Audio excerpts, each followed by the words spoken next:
कि वे कृपया अपने अमूल्य एवं प्रेरणास्पद संबोधन से इस ऐतिहासिक अवसर को स्मरणीय बनाएं।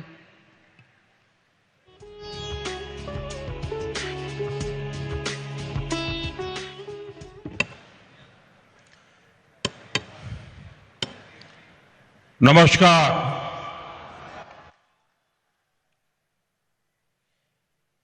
लुइट पोरिया,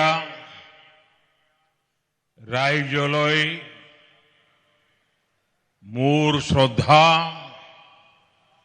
अरुम मरोम जासीसु असम के गवर्नर लक्ष्मण प्रसाद आचार्य जी, मुख्यमंत्री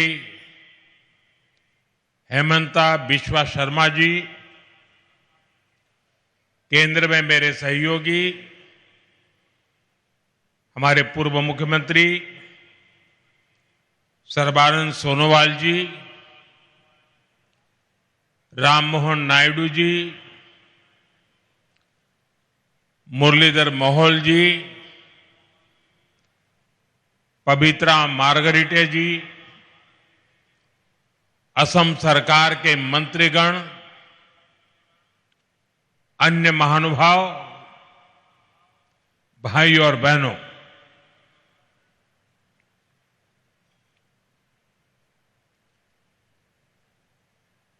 मैं अपना भाषण शुरू करूं उससे पहले मैं आप सबसे एक प्रार्थना करता हूं। ये आज विजय का आज का जो दिवस है एक प्रकार से विकास के उत्सव का दिवस है और ये सिर्फ असम नहीं, पूरे नॉर्थ ईस्ट के विकास का उत्सव है। और इसलिए मेरी आपसे प्रार्थना है कि अपना मोबाइल फोन निकालिए, उस पर फ्लैश लाइट चालू कीजिए और सबके सब इस विकास उत्सव में भागीदार बनिए। हर एक के मोबाइल फोन का लाइट जलना चाहिए। देखिए तालियों की गूंज से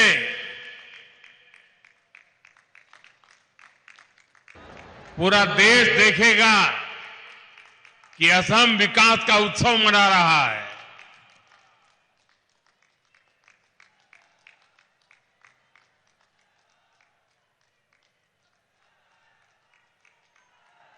जब विकास का प्रकाश पहुंचता है तो जिंदगी की हर राह नई ऊंचाइयों को छूने लग जाती है।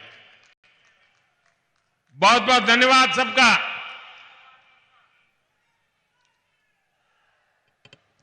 साथियों, असम की धरती से मेरा लगाव, यहां के लोगों का प्यार और स्नेह और खासकर असम और पूर्वोत्तर की मेरी माताओं बहनों का अपनापन, ये मुझे निरंतर प्रेरित करते हैं, पूर्वोत्तर के विकास के हमारे संकल्प को ताकत देते हैं। मैं देख रहा हूं आज एक बार फिर असम के विकास में नया अध्याय जुड़ रहा है और ऐसे में भारत रत्न भूपेन दा की पंक्तियां बहुत सटीक हो जाती है।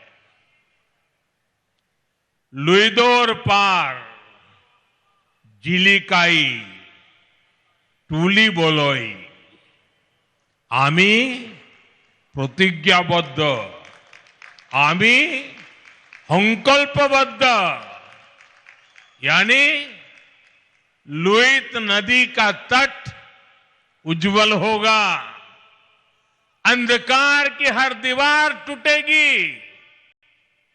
और ये होकर रहेगा, यही हमारा संकल्प है, यही हमारी प्रतिज्ञा है। साथियों, भूपेंद्र दा की ये पंक्तियां केवल एक गीत नहीं थी, ये असम को प्यार करने वाली हर महान आत्मा का संकल्प था।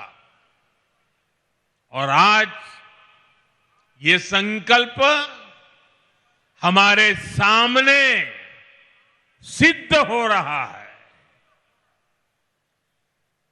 जैसे असम में विशाल ब्रह्मपुत्र की धाराएं कभी नहीं रुकती, वैसे ही बीजेपी की डबल इंजन सरकार में यहां विकास की धारा भी अनवरत बह रही है। आज लोकप्रिय गोपीनाथ बोरदोलोई एयरपोर्ट के नए टर्मिनल का उद्घाटन हमारे इस संकल्प का प्रमाण है। मैं सभी असम वासियों को, देश के लोगों को इस नई टर्मिनल बिल्डिंग के लिए बहुत बहुत बधाई देता हूं। बहनों और भाइयों, अब से कुछ देर पहले मुझे गोपीनाथ बोरदोलोई जी की प्रतिमा का अनावरण करने का सौभाग्य मिला है। बोरदोलोई जी असम के पहले मुख्यमंत्री थे, असम का गौरव थे, असम की पहचान, असम का भविष्य और असम के हित उन्होंने कभी भी इससे समझौता नहीं किया। उनकी ये प्रतिमा आने वाली पीढ़ियों को प्रेरित करती रहेगी,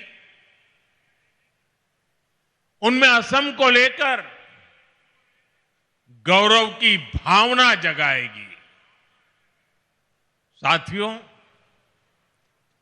आधुनिक एयरपोर्ट जैसी सुविधाएं, कनेक्टिविटी का आधुनिक इंफ्रास्ट्रक्चर,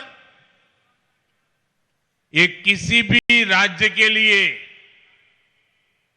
नई संभावनाओं और नए अवसरों के गेटवे होते हैं। ये राज्य के बढ़ते आत्मविश्वास और लोगों के भरोसे के स्तंभ होते हैं। आप भी जब देखते हैं कि असम में इतने शानदार हाईवे बन रहे हैं, एयरपोर्ट बन रहे हैं, तो आप भी कहते हैं अब जाकर असम के साथ न्याय होना शुरू हुआ है। वरना साथियों, कांग्रेस की सरकारों के लिए असम और पूर्वोत्तर का विकास उनके एजेंडे में ही नहीं था।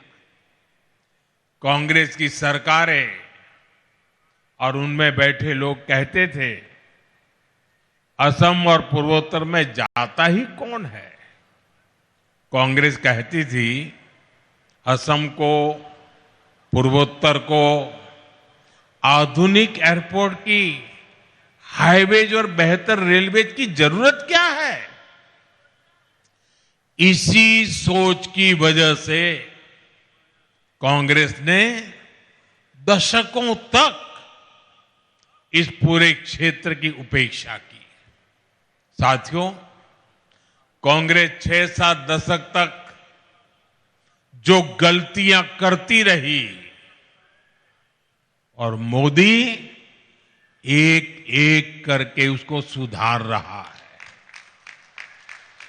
मोदी कहता है कांग्रेस वाले नॉर्थ ईस्ट जाए या न जाए, मुझे तो नॉर्थ ईस्ट और असम आते ही अपने लोगों के बीच होने का एहसास होता है। मोदी के लिए असम का विकास ये जरूरत भी है, जिम्मेदारी भी है और इसकी जवाबदेही भी है। और इसलिए साथियों, बीते 11 वर्षों में असम और नॉर्थ ईस्ट के लिए लाखों करोड़ रुपयों की विकास परियोजनाएं शुरू हुई है। आज असम आगे भी बढ़ रहा है और नए कीर्तिमान भी गढ़ रहा है। मुझे जानकर अच्छा लगा कि असम भारतीय न्याय संहिता लागू करने में देश में नंबर 1 राज्य बना है। असम ने 50 लाख से ज्यादा स्मार्ट प्रीपेड मीटर लगाकर भी एक नया रिकॉर्ड बनाया है। कांग्रेस के समय में असम में बिना पर्ची, बिना खर्ची के सरकारी नौकरी मिलना असंभव था, लेकिन आज यहां हजारों युवाओं को बिना पर्ची, बिना खर्ची नौकरी मिल रही है। भाजपा की सरकार में असम की संस्कृति को हर मंच पर बढ़ावा दिया जा रहा है। मैं भूल नहीं सकता जब पिछले साल 13 अप्रैल को गुवाहाटी स्टेडियम में 11,000 से ज्यादा कलाकारों ने एक साथ बिहू नृत्य किया था। इस घटना को गिनीज वर्ल्ड रिकॉर्ड में दर्ज किया गया है। ऐसे ही नए रिकॉर्ड बनाते हुए असम तेजी से आगे बढ़ रहा है। साथियों, अब इस नई टर्मिनल बिल्डिंग से गुवाहाटी और असम की क्षमता और ज्यादा बढ़ जाएगी। इस टर्मिनल पर हर साल करीब 1.25 करोड़ से ज्यादा यात्री सफर कर सकेंगे।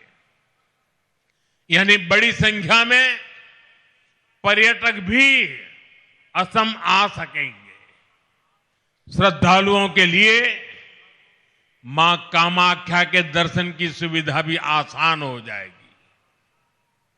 इस नए एयरपोर्ट टर्मिनल में कदम रखते ही ये साफ दिखता है, विकास भी और विरासत भी, ये मंत्र के मायने क्या है।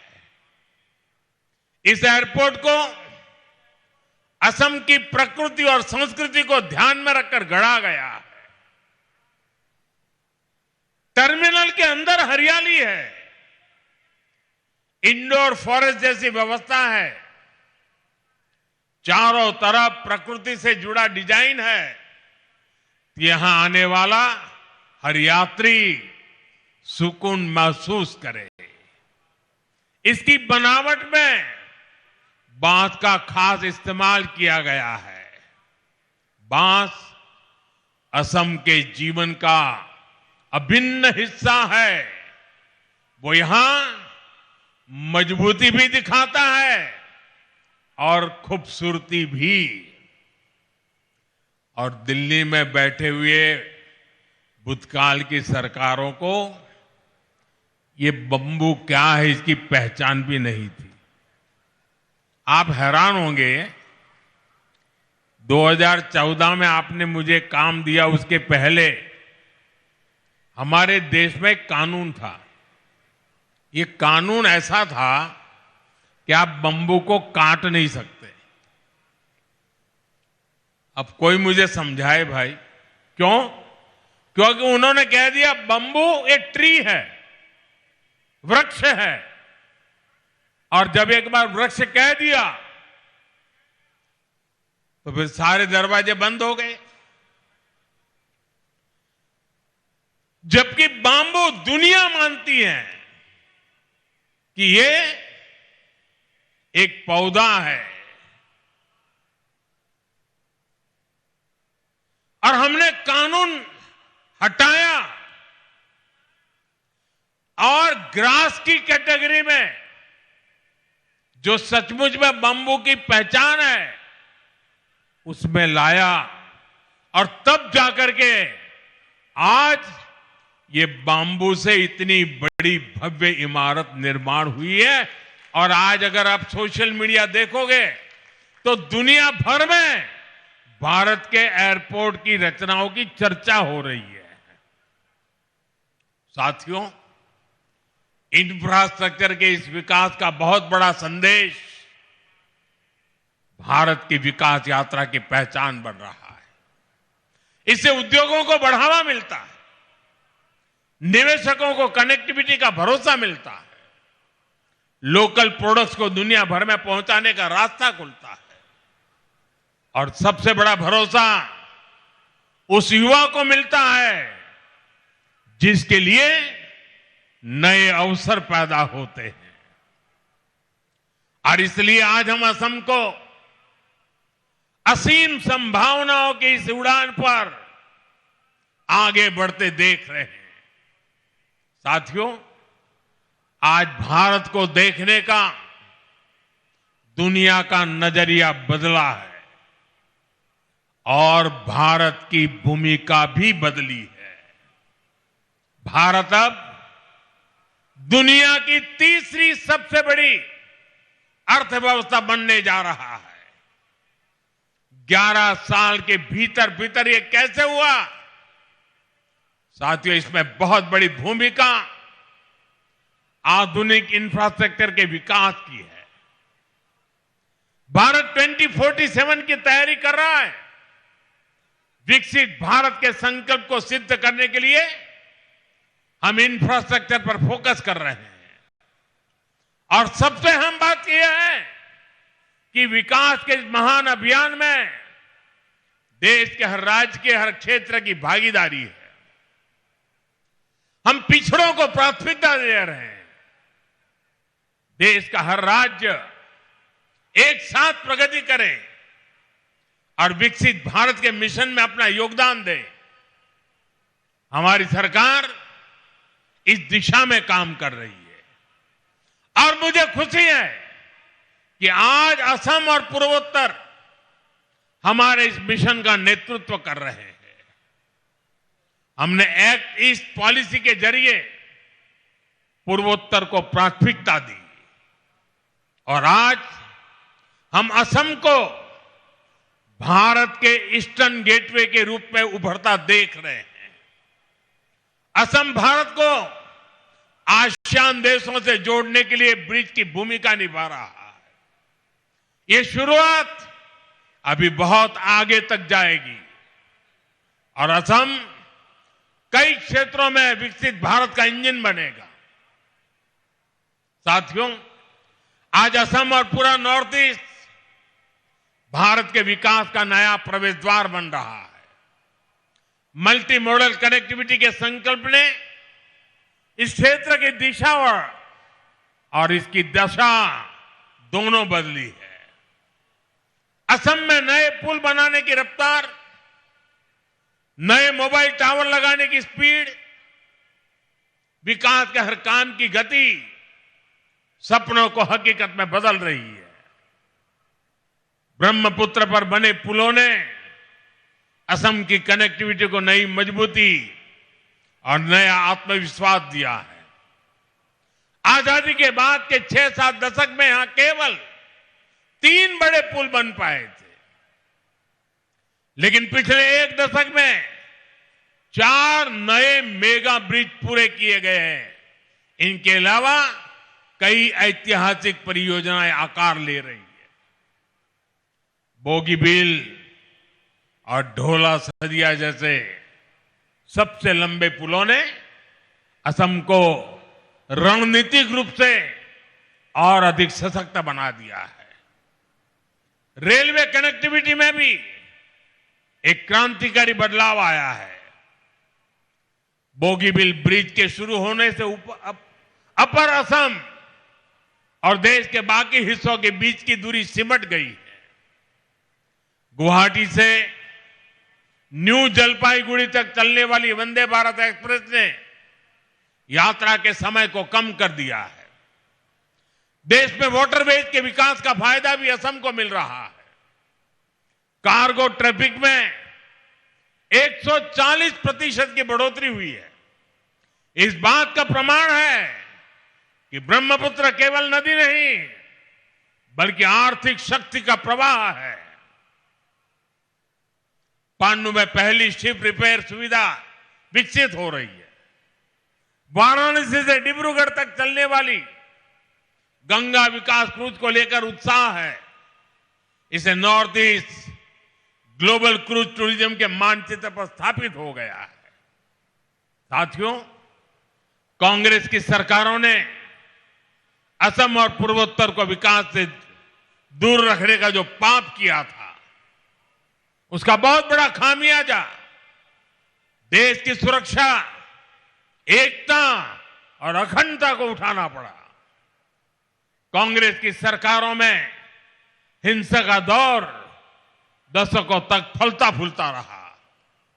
हम केवल 10-11 साल के भीतर उसे खत्म करने की तरफ बढ़ रहे हैं। पूर्वोत्तर में पहले जहां हिंसा और खून खराबा होता था, आज वहां 4G और 5G टेक्नोलॉजी से डिजिटल कनेक्टिविटी पहुंच रही है। जो जिले कभी हिंसाग्रस्त माने जाते थे, आज वो आकांक्षी जिलों के रूप में विकसित हो रहे हैं। आने वाले समय में यही इलाके इंडस्ट्रियल कॉरिडोर भी बनेंगे। इसलिए आज नॉर्थ ईस्ट को लेकर एक नया भरोसा जगा है। हमें इसे और मजबूती देनी है। साथियों, हमें असम और पूर्वोत्तर के विकास में कामयाबी इसलिए भी मिल रही है कि हम इस क्षेत्र की पहचान और संस्कृति की सुरक्षा कर रहे हैं। कांग्रेस ने एक और पाप किया था। उसने यहां की पहचान को मिटाने की साजिश की थी। और यह षड्यंत्र केवल कुछ वर्षों का नहीं है। कांग्रेस के इस पाप की जड़ें आजादी के पहले से जुड़ी है। वो समय जब मुस्लिम लीग और अंग्रेजी हुकूमत मिलकर भारत के विभाजन की जमीन तैयार कर रहे थे, उस समय असम को भी अविभाजित बंगाल का यानी ईस्ट पाकिस्तान का हिस्सा बनाने की योजना बनाई गई थी। कांग्रेस उस साजिश का हिस्सा बनने जा रही थी। तब बोरदोलोई जी अपनी ही पार्टी के खिलाफ खड़े हो गए थे।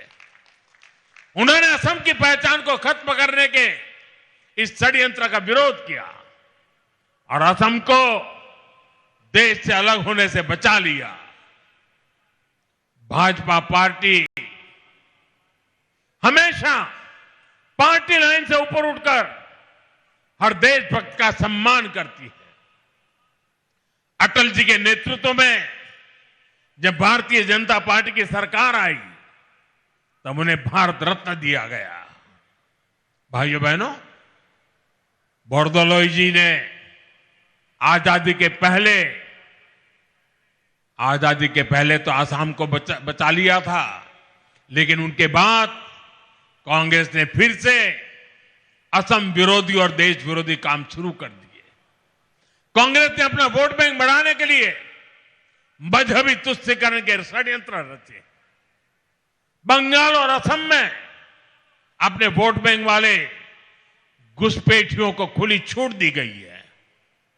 यहां की डेमोग्राफी को बदला गया है। इन घुसपैठियों ने हमारे जंगलों पर कब्जा किया, हमारी जमीनों पर कब्जा किया। इसका नतीजा ये हुआ कि पूरे असम की सुरक्षा और पहचान दांव पर लग गई है। साथियों, आज हेमंता जी की सरकार और उनकी टीम के सभी साथी बहुत मेहनत से असम के संसाधनों को इस गैर कानूनी और देश विरोधी अतिक्रमण से मुक्त करा रही है। असम के संसाधन असम के लोगों के काम आए, इसके लिए हर स्तर पर काम हो रहा है। केंद्र सरकार ने भी घुसपैठ रोकने के लिए सख्ती की है। अवैध घुसपैठियों को बाहर निकालने के लिए उनकी पहचान भी कराई जा रही है। लेकिन भाइयों बहनों, कांग्रेस पार्टी और इंडी गठबंधन के लोग खुलकर देश विरोधी एजेंडों पर उतर आए हैं। देश का सुप्रीम कोर्ट तक घुसपैठियों को बाहर करने की बात कर चुका है, लेकिन ये लोग घुसपैठियों के बचाव में बयानबाजी कर रहे हैं। इनके वकील कोर्ट में घुसपैठियों को बचाने की पैरवी कर रहे हैं। चुनाव आयोग निष्पक्ष चुनाव के लिए एसआईआर की प्रक्रिया कर रहा है, तो इन लोगों को देश के हर कोने में तकलीफ हो रही है। ऐसे लोग असमिया भाई बहनों के हितों को नहीं बचाएंगे। ये लोग आपकी जमीन और जंगलों पर किसी और का कब्जा होने देंगे। इनकी देश विरोधी मानसिकता पुराने दौर की हिंसा और अशांति वाले हालात पैदा कर सकती है। और इसलिए मेरे आसाम के भाई बहन, हमें बहुत सावधान रहना है। जिस असम की अस्मिता के लिए बोरदोलोई जी जैसे लोगों ने जीवन भर अपना सब कुछ न्यौछावर किया, हमें उसकी रक्षा करनी है। असम के लोगों को एकजुट रहना है। हमें असम के विकास को डिरेल होने से बचाना है।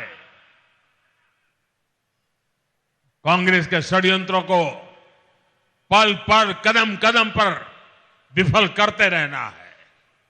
साथियों, आज दुनिया भारत की ओर उम्मीद से देख रही है।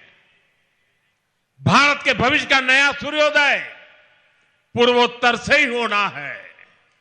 इसके लिए हमें साथ मिलकर अपने सपनों के लिए काम करना होगा। हमें असम के विकास को सबसे आगे रखकर चलना होगा। मुझे विश्वास है हमारे सामूहिक प्रयास असम को नई ऊंचाई पर ले जाएंगे। हम विकसित भारत के सपने पूरा करेंगे और विकसित असम से विकसित भारत का रास्ता बनने वाला है। इसी कामना के साथ मैं एक बार फिर नए टर्मिनल की बधाई देता हूं। आप सबका बहुत बहुत धन्यवाद। मेरे साथ बोलिए, वंदे वंदे वंदे वंदे वंदे वंदे वंदे।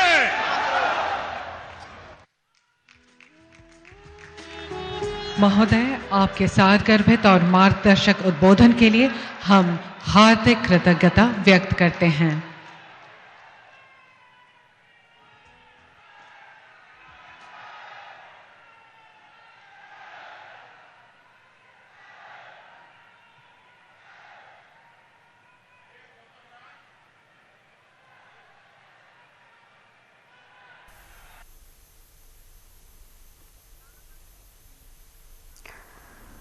আৰু ইয়াৰ পূৰ্বে সম্প্ৰচাৰ আছিল। ইতিমধ্যে আজি গুৱাহাটী বিমানবন্দৰৰ নৱনিৰ্মিত টাৰ্মিনেল মুকলি কৰিছে দেশৰ প্ৰধানমন্ত্ৰীগৰাকীয়ে। আমি দৃশ্য দেখুৱাইছোঁ। এইখিনি মুহূৰ্তত তেওঁৰ ভাষণৰ পোনপটীয়া সম্প্ৰচাৰ আছিল। আৰু গুৱাহাটী বিমানবন্দৰৰ নৱনিৰ্মিত এই টাৰ্মিনেলে কিদৰে ৰাজ্যৰ পৰ্যটন ক্ষেত্ৰকো উপকৃত কৰিব, লগতে সমান্তৰালভাৱে দেখিবলৈ পোৱা গৈছে যে নৱনিৰ্মিত টাৰ্মিনেল আজি উদ্বোধন কৰাৰ পিছতে তেওঁ এনেদৰে সম্ভাষণ কৰিছে দেশৰ জনতাক তথা অসমবাসী আৰু ইতিমধ্যে আমি জনাইছোঁ যে বিভিন্ন প্ৰান্তৰ পৰা বহু লোকৰ আগমন ঘটিছিল আৰু লগতে এই যি নৱনিৰ্মিত টাৰ্মিনেলৰ প্ৰৱেশ পথ ভল তথা বাটচৰাৰ কলাত্মক আৰ্হিয়ে সকলোৰে হৃদয়ত এক অহেতুক আনন্দ কঢ়িয়াই আনিছে লগতে ঐতিহ্য আৰু আধুনিকতাৰ মাজত সংযোগ স্থাপন কৰিছে এক স্থাপত্য কেন্দ্ৰবিন্দু হিচাপে পৰিগণিত হৈছে আৰু টাৰ্মিনেলটোৰ কথা যদি আমি কওঁ পুনৰবাৰ ভলুকা আৰু অপটানী বাঁহৰ দ্বাৰা নিৰ্মিত এই বাটচৰাই উত্তৰ পূবৰ বৈচিত্ৰ্যপূৰ্ণ সংস্কৃতি স্থিতিস্থাপকতা বক্ৰ ৰশ্মি আৰু পোহৰৰ মাজেৰে মূৰ্ত কৰি তোলা পৰিলক্ষিত হৈছে আৰু যিটো অঞ্চলত প্ৰতিটো জনগোষ্ঠী উপত্যকা আৰু পৰম্পৰাই সুকীয়া পৰিচয় বহন কৰিছে আৰু সেই সময়তে টাৰ্মিনেলৰ প্ৰৱেশ স্থানৰ পৰা আৰম্ভ হোৱা এই বাটচৰাই এই সকলো নিজৰ মাজেৰে প্ৰস্ফুটিত কৰি তুলিছে আৰু একোটা মুধচৰ ভিতৰত জিলিকাই তুলিবলৈ সক্ষম হৈছে লগতে ভিতৰৰ চৰালৈ যদি চাবলৈ যোৱা যায় কামাখ্যা মন্দিৰৰ পবিত্ৰ গম্বুজ আহোমসকলৰ ৰাজকীয় ঐতিহ্যৰ মৈদাম ঢাল তৰোৱাল আৰু উত্তৰ পূৰ্বাঞ্চলৰ পৰম্পৰাগত মঠ মন্দিৰৰ স্থাপত্যৰ পৰা ইয়াৰ কলাসন্মত ৰূপ লোৱা হৈছে সংস্কৃতি আৰু স্থাপত্যৰ ভাণ্ডাৰ এই ৰূপসমূহ জাগৃত কৰি তোলাৰ বাবে ইয়াত ব্যৱহাৰ কৰা হৈছে অসম তথা উত্তৰ পূৰ্বাঞ্চলৰ সংস্কৃতিত বিশেষভাৱে প্ৰভাৱ বিস্তাৰ কৰি অহা প্ৰকৃতিৰ আটাইতকৈ বহনক্ষম সামগ্ৰী বাঁহৰ জৰিয়তে নিৰ্মাণ কৰা হৈছে আৰু উত্তৰ পূবৰ প্ৰায় 8কেইখন ৰাজ্যৰ প্ৰায় অনা হৈছে বাঁহ অসমৰ ভলুকা বাঁহ আৰু অৰুণাচলৰ অপটানী বাঁহে শক্তি নমনীয়তা তথা ধাতু আৰু কংক্ৰিটে কেতিয়াও প্ৰতিলিপি কৰিব নোৱাৰে গতিকে এনেধৰণে সজাই পৰাই তোলা হৈছে এই আন্তঃৰাষ্ট্ৰীয় বিমানবন্দৰটি আৰু এই আন্তঃৰাষ্ট্ৰীয় বিমানবন্দৰৰ শুভ উদ্বোধন কৰা হ'ল 80 ফুট উচ্চতাৰ লোকপ্ৰিয় গোপীনাথ বৰদলৈৰ এই প্ৰতিমূৰ্তি উন্মোচন কৰিলে দেশৰ প্ৰধানমন্ত্ৰীগৰাকীয়ে আৰু টাৰ্মিনেল মুকলিৰ পিছতে তেওঁ এনেদৰে জনসভা সম্বোধন কৰা পৰিলক্ষিত হৈছে নতুন টাৰ্মিনেল মুকলিৰ পিছতেই জনসভাতে সম্বোধন কৰে আৰু এই জনসভা সামৰাৰ পিছতে ৰাজ্যিক বিজেপি কাৰ্যালয়লৈ ৰোড শ্ব' কৰি আহিব দেশৰ প্ৰধানমন্ত্ৰীগৰাকী আৰু আজিৰ এই জনসভাত প্ৰায় 1 পৰা 1.5 লাখ লোকৰ সমাগম হোৱা পৰিলক্ষিত হৈছে ৰাজ্যিক বিজেপি কাৰ্যালয়ত আৰু তেওঁ আধা ঘণ্টা সময় আজি অতিবাহিত কৰিব আৰু নিশা কটাব ৰাজ্যিক অতিথিশালাত